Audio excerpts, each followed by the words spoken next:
মূলত যে জায়গাগুলো আমরা আলোচনা করি সেটা মোটামুটি দুটো ভ্যারিয়েন্ট হিসেবে আলোচনা করি। একটা হচ্ছে ইন্ডিভিজুয়াল কনস্ট্রাকটিভিজম বা কগনিটিভ কনস্ট্রাকটিভিজম, আর একটা হচ্ছে social constructivism by Vygotsky and Barbara ডোগভ-জিন-লিভ, এদের আলোচনাটা। কিন্তু প্রশ্ন হচ্ছে যে এর বাইরেও কিছু জায়গা রয়েছে, যেমন ডায়ালেকটিক্যাল কনস্ট্রাকটিভিজম, রিলেশনাল কনস্ট্রাকটিভিজম, এগুলো সমস্ত আমরা আলোচনা করি। কিন্তু ভীষণ গুরুত্বপূর্ণ একটা জায়গা যেটা কনস্ট্রাকটিভিজমের ক্ষেত্রে আলোচনা করা প্রয়োজন, এবং কনস্ট্রাকটিভিজমের ক্ষেত্রে যেটা একটা অত্যন্ত ফাউন্ডেশন, একদম গ্রাসরুট থিওরি হিসেবে কাজ করে, সেটা কিন্তু আর্নস্ট ভন গ্লেসারফেল্ডের র্যাডিক্যাল কনস্ট্রাকটিভিজম।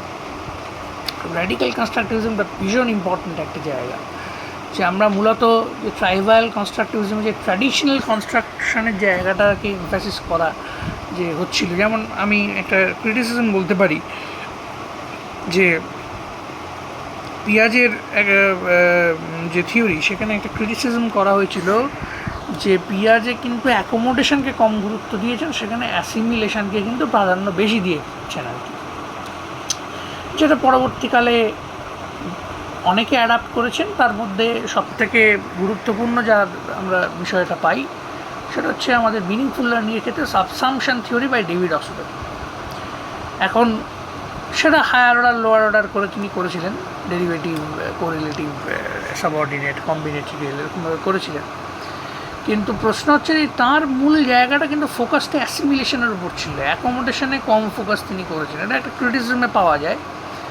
কিন্তু যে জায়গাটা সবথেকে তিনি গুরুত্ব দিয়েছেন এবং যে জায়গাটা গ্লেসারফেল্ড তুলে আনছেন, সেটা হচ্ছে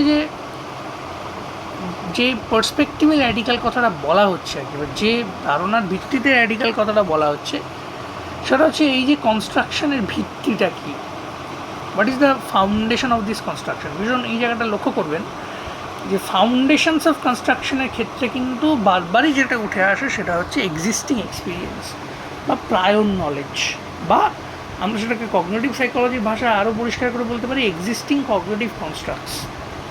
এই যে প্রায়র এক্সপিরিয়েন্স বা প্রায়র নলেজটার ওপর ভিত্তি করেই কিন্তু নতুন নলেজ গড়ে উঠছে, এবং এই যে ডিফারেন্সিয়েশন অফ নলেজ হচ্ছে একজনের সাথে আরেকজন, মানে ডিফারেন্সিয়াল ওরিয়েন্টেশন বা ডিফারেন্সিয়াল সাইকোলজিটা যে ব্যবহৃত হচ্ছে বা ডিফারেন্সিয়াল সাইকোলজিটা প্রোডাক্ট হিসেবে আমরা পাচ্ছি তাদের থিঙ্কিংয়ের মধ্যে, এটা কিন্তু just because of the variation of existing experience. প্রত্যেকের যে বেড়ে ওঠা, তার socio emotional, socio cultural, socio economic, তার যে সোশিও ইমোশনাল বা সোশিও ইকোলজিক্যাল পার্সপেক্টিভটা প্রত্যেকের আলাদা, বেড়ে ওঠাটা প্রত্যেকের আলাদা, এবং ইকোলজির মধ্যে যে কম্পোনেন্টগুলো আছে তাদের প্রভাব বিস্তার করার ইন্টেন্সিটিও কিন্তু প্রত্যেকের ক্ষেত্রে আলাদা।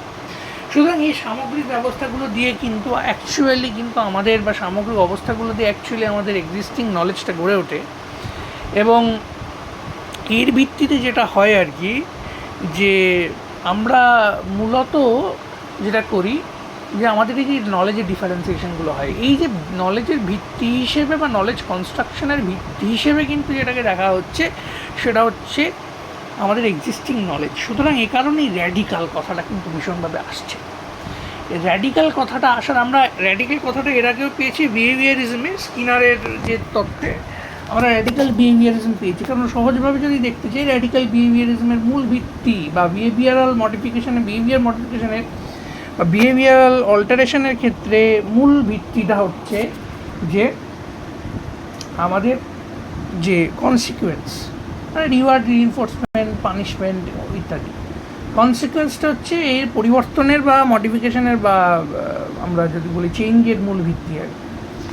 এখন প্রশ্ন হচ্ছে যে এইটা ভিত্তিটাই বা কি, কনস্ট্রাকশনের ভিত্তিটাই বা কি, যে কগনিটিভ অ্যাপ্রোচে যদি আসি আর কি, তাহলে এইটার এই ক্ষেত্রে মূল ভিত্তিটা এখানে কি হবে আর কি।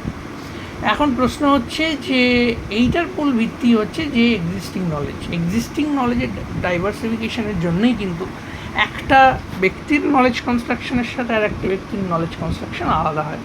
নর্মালি যারা এখানে টিচার্স রয়েছেন তারা এখানে এটা ভালোভাবে নিজের জীবনের অভিজ্ঞতার সাথে রিলেট করতে পারবেন, যে এখানে আমরা মনে করি অনেক ক্ষেত্রে যে ক্লাসে গিয়ে ট্রানজ্যাকশন করলে হয়তো ভালো ফল পাওয়া যাবে, আপনি যদি কোনো একটা কনসেপ্টের ট্রানজ্যাকশন করেন, সেটাকে যদি ডেপিক্ট করার চেষ্টা করেন, সেটাকে কি যদি ডেমনস্ট্রেট করেন, লেকচার মেথডেই সেই কনসেপ্টটা তাদেরকে তুলে ধরলেন, তারপরে যদি সেটাকে টিচ ব্যাক করতে বলেন, তখন দেখবেন প্রত্যেকের ধারণার বা প্রত্যেকের ধারণা গঠন বা প্রত্যেকের যে নলেজ জ্ঞানের গঠন সেটা কিন্তু আলাদা হচ্ছে। কনসেপ্ট ঠিক আছে, কিন্তু কনসেপ্টটা বলার এক্সপ্রেশন, কনসেপ্টটা এক্সপ্রেস করার যে জায়গাটা, সেটা কিন্তু বিভিন্ন স্টুডেন্টের বিভিন্ন রকম।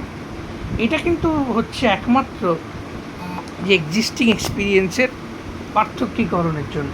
যদি এক্সিস্টিং এক্সপিরিয়েন্সের পার্থক্য না থাকতো, যদি মাথাটা ব্ল্যাঙ্ক স্লেট হতো অ্যাকর্ডিং টু জন লক, টাবুলা রাসা, তাহলে কিন্তু এই জিনিসটা করতো না। প্রত্যেকে একেবারে সেই ইমপ্রেশনটাই কিন্তু একেবারে রিপ্রেজেন্ট করে দিতে পারতো, কিন্তু তা হচ্ছে না।